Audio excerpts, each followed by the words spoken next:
warahmatullahi wabarakatuh. Baik, perkenalkan nama saya Ismahani dengan NIM 01042222121. Adapun tema yang akan kami paparkan kali ini adalah pelatihan pengembangan karyawan. Menurut Michelle Armstrong, pelatihan dan pengembangan bukan hanya sekedar kegiatan rutin, melainkan bagian integral dari strategis bisnis organisasi. Tujuannya adalah untuk menciptakan organisasi pembelajaran di mana setiap individu memiliki kesempatan untuk belajar dan berkembang. Baik, selanjutnya saya akan memaparkan materi mengenai seleksi. Seleksi merupakan bagian penting dari salah satu proses perekrutan, di mana bertujuan untuk memilih calon karyawan terbaik, tetapi juga tentang memilih orang yang cocok untuk budaya organisasi dan memiliki potensi agar berkembang di masa depan. Metode seleksi merupakan serangkaian proses atau teknik yang digunakan oleh perusahaan atau organisasi untuk mengetahui kandidat mana yang paling cocok atau sesuai untuk mengisi posisi yang tersedia. Adapun metode-metode seleksi, yang pertama ialah metode peninjauan aplikasi atau CV. Metode peninjauan aplikasi atau CV merupakan tahap seleksi awal, yang dimana sang pelamar memberikan informasi yang berkaitan tentang dirinya. Kemudian, informasi tersebut diperiksa untuk menentukan apakah sang pelamar memenuhi persyaratan dasar yang telah ditetapkan untuk mengisi posisi tersebut.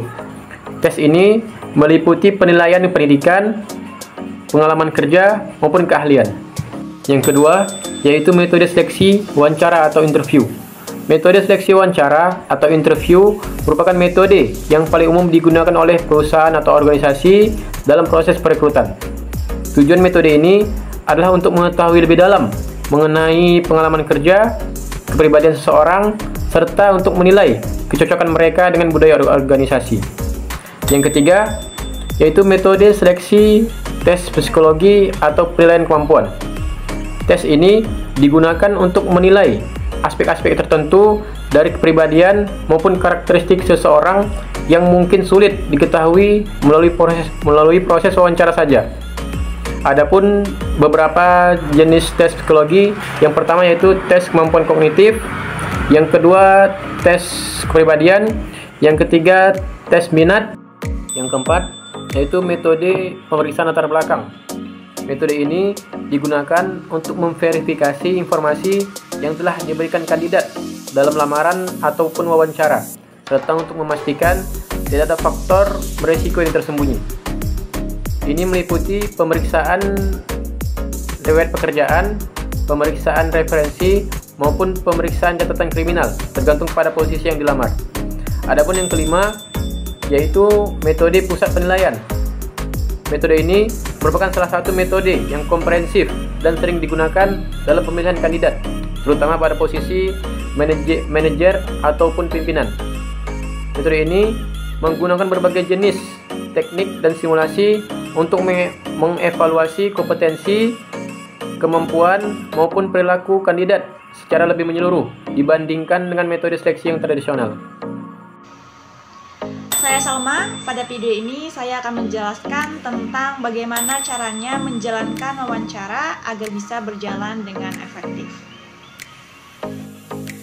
Agar wawancara berjalan dengan efektif, maka ada beberapa hal yang harus diperhatikan dan juga dilakukan saat akan melakukan prosesi wawancara. Yang pertama, persiapan yang matang.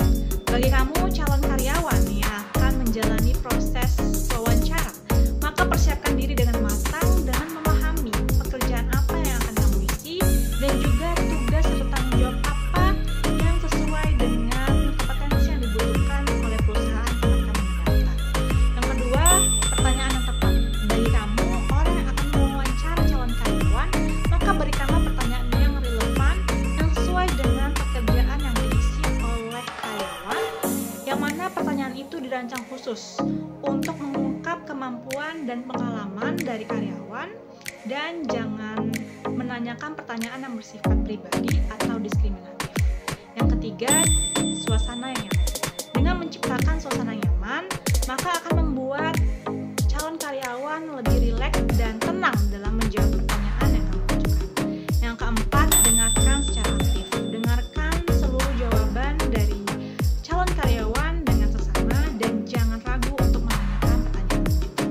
Dan yang terakhir, evaluasi secara objektif. Bandingkan semua jawaban dari karyawan dan pilih jawaban yang paling tepat dengan kriteria yang dicari oleh perusahaan. Dengan memperhatikan dan juga melakukan hal-hal yang tadi setelah saya jelaskan, maka dapat diharapkan